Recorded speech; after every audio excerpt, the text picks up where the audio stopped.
नमस्कार दोस्तों। आज हम लोग जानेंगे विदेशी मुद्रा भंडार के लिहाज से टॉप 10 बड़े देश कौन कौन से हैं। भारत के पास अरबों डॉलर विदेशी मुद्रा भंडार होने के बाद भी आखिर भारत के प्रधानमंत्री पब्लिक को संबोधित करते हुए क्यों कहे कि आप तेल का इस्तेमाल जो है वो कम करें, पब्लिक ट्रांसपोर्ट का इस्तेमाल ज्यादा से ज्यादा करें और सोना ना खरीदें। एक साल तक सोना नहीं खरीदने के लिए आखिर क्यों संकेत दे रहे हैं?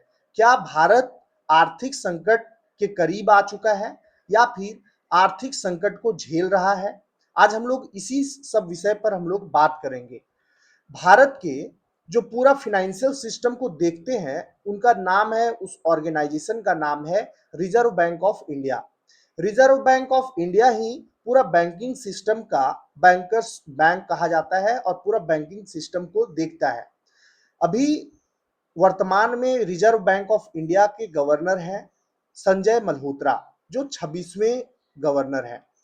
रिजर्व बैंक ऑफ इंडिया के पूर्व deputy governor Michael Devvrat Patra ने कहा था कि भारत को मजबूत स्थिति में आने के लिए विदेशी मुद्रा भंडार को कम से कम 1 ट्रिलियन डॉलर करने की जरूरत है। अभी भारत के पास 690 अरब डॉलर फॉरेक्स है, यानी कि 690 अरब डॉलर फॉरेन रिजर्व है। 1 ट्रिलियन डॉलर से अभी भी भारत जो है 310 अरब डॉलर कम है, यानी कि अभी 310 अरब डॉलर और जुटाने की जरूरत है। इसी साल 16 मार्च को बेसिस पॉइंट में लिखे एक पत्र में पात्रा जी कहते हैं कि बाजार की संवेदनशीलता को देखते हुए विदेशी मुद्रा भंडार का स्तर अहम होता है। 1 ट्रिलियन डॉलर का लक्ष्य दो अहम सुरक्षा कवचों पर आधारित है। इनमें से पहला है लगभग 350 अरब डॉलर एक वर्ष के भीतर चुकाए जाने वाले सभी विदेशी कर्जों को कवर करने के लिए, और दूसरा 650 अरब डॉलर विदेशी पोर्टफोलियो निवेशकों के संभावित बड़े पैमाने पर पूंजी निकासी से सुरक्षा के लिए जरूरी होता है। पात्रा जी कहते हैं, ऐसा इसलिए है क्योंकि विदेशी पोर्टफोलियो निवेश की निकासी बड़े पैमाने पर और कई सालों तक जारी रहने वाली प्रक्रिया हो सकती है। 2022-23 के बाद भारत ने इस मुश्किल को झेला भी है। शुरुआती अनुमान बताते हैं कि इस तरह की सुरक्षा के लिए लगभग 600 अरब डॉलर से 650 अरब डॉलर की जरूरत पड़ सकती है। इसी आधार पर भारत के विदेशी मुद्रा भंडार का लक्ष्य कम से कम 1 ट्रिलियन डॉलर होना चाहिए। कम से कम इसलिए क्योंकि इसमें यह भी आकलन करना होगा कि उस भंडार का कितना हिस्सा हस्तक्षेप के उद्देश्य से लिक्विड रूप से उपलब्ध रहेगा। हाल के हफ्तों में भारतीय रिजर्व बैंक ने मुद्रा बाजार में अपना हस्तक्षेप बढ़ा दिया है, क्योंकि ईरान युद्ध के कारण कच्चे तेल की बढ़ती कीमतों से भारत जैसी तेल आयातक अर्थव्यवस्था पर खतरा बढ़ा और रुपया गिरकर रिकॉर्ड निचले स्तर पर चला गया, यानी कि 95 रुपया चला गया $1 के बराबर। डॉलर का दबदबा इसलिए बढ़ रहा है क्योंकि इन दबावों के बावजूद माइकल पात्रा का कहना है कि रुपये में हर साल 4 से 5% तक गिरावट बचत और निवेश के बीच मध्यम अंतर जैसी आर्थिक बुनियादें के अनुरूप है। उन्होंने लिखते हैं, रिकॉर्ड यह दिखाता है कि आरबीआई इस स्तर की गिरावट से चिंतित नहीं हुआ है।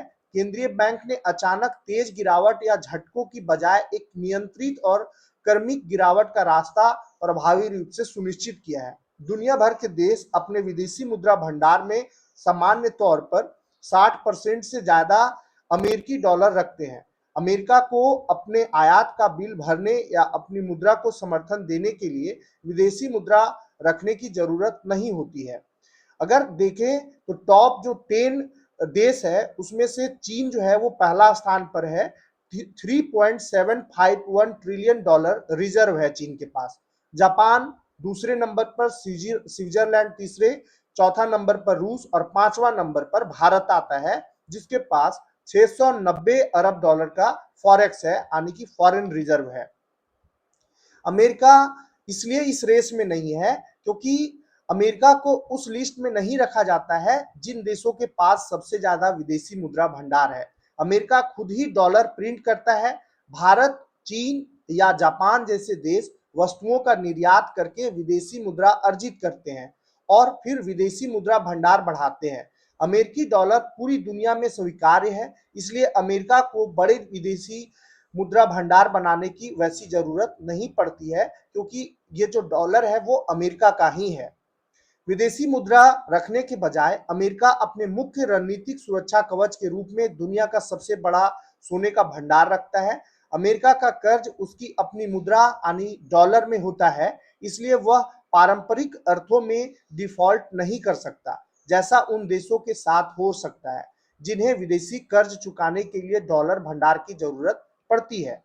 जब अन्य देश एक्सचेंज रेट में उतार चढ़ाव से बचाव के लिए अपने विदेशी मुद्रा भंडार पर नजर रखते हैं, तब अमेरिकी डॉलर खुद वह मानक मुद्रा होता है जिसके आधार पर उन भंडारों का मूल्य तय किया जाता है। किसी देश की अर्थव्यवस्था कितनी मजबूत है, उसका एक मानक यह भी है कि उस देश के केंद्रीय बैंक के पास कितना विदेशी मुद्रा भंडार है। जैसे भारत के आरबीआई के पास 690 अरब डॉलर विदेशी मुद्रा भंडार के रूप में है।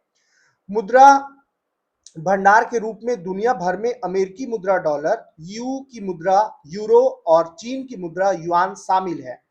दरअसल इन मुद्राओं में ही अंतरराष्ट्रीय व्यापार होता है, यानी भारत गल्फ से तेल खरीदता है तो उसका भुगतान अपनी मुद्राएं रुपये में नहीं बल्कि डॉलर में करना होता है।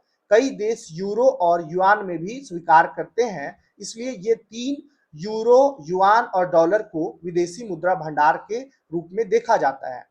अब सवाल यह उठता है कि विदेशी मुद्रा भंडार आता कहां से है? तो जब भारत किसी को सामान बेचता है और जब सामान बेचता है तो उसके बदले में जो पैसा लेता है वो डॉलर में लेता है, जो भुगतान लेता है वो डॉलर में लेता है, और वो डॉलर जो है वो भारत का फॉरेन रिजर्व बन जाता है। यानी आप बेचते ज्यादा हैं और खरीदते कम हैं तो आपका फॉरेन रिजर्व जो है वो बढ़ते जाता है, यानी सरप्लस होते जाता है। लेकिन अगर आप बेचते कम हैं और खरीदते जाता है तो खरीदते ज्यादा है तो आपको डॉलर में ज्यादा पेमेंट करना होगा। तो इस तरह से आपका जो विदेशी मुद्रा भंडार है वो कम होते जाता है। ऐसे में कोई देश निर्यात ज्यादा करता है तो उसकी विदेशी मुद्रा भंडार भरा रहेगा, और आयात ज्यादा करता है तो उसकी विदेशी मुद्रा भंडार पर दबाव ज्यादा रहेगा।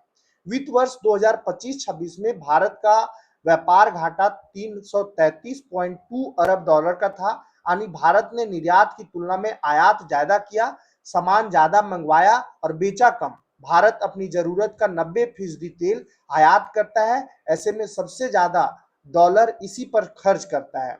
वाणिज्य और उद्योग मंत्रालय की ओर से जारी आंकड़ों के अनुसार निर्यात और आयात के बीच का अंतर जनवरी महीने में बढ़कर 34.68 अरब डॉलर हो गया था, जबकि एक महीने पहले यह 25.05 अरब डॉलर था। जनवरी में आयात सालाना आधार पर 19.2% बढ़कर 71.24 अरब डॉलर हो गया, जबकि निर्यात केवल 0.6% बढ़कर 36.56 अरब डॉलर रहा।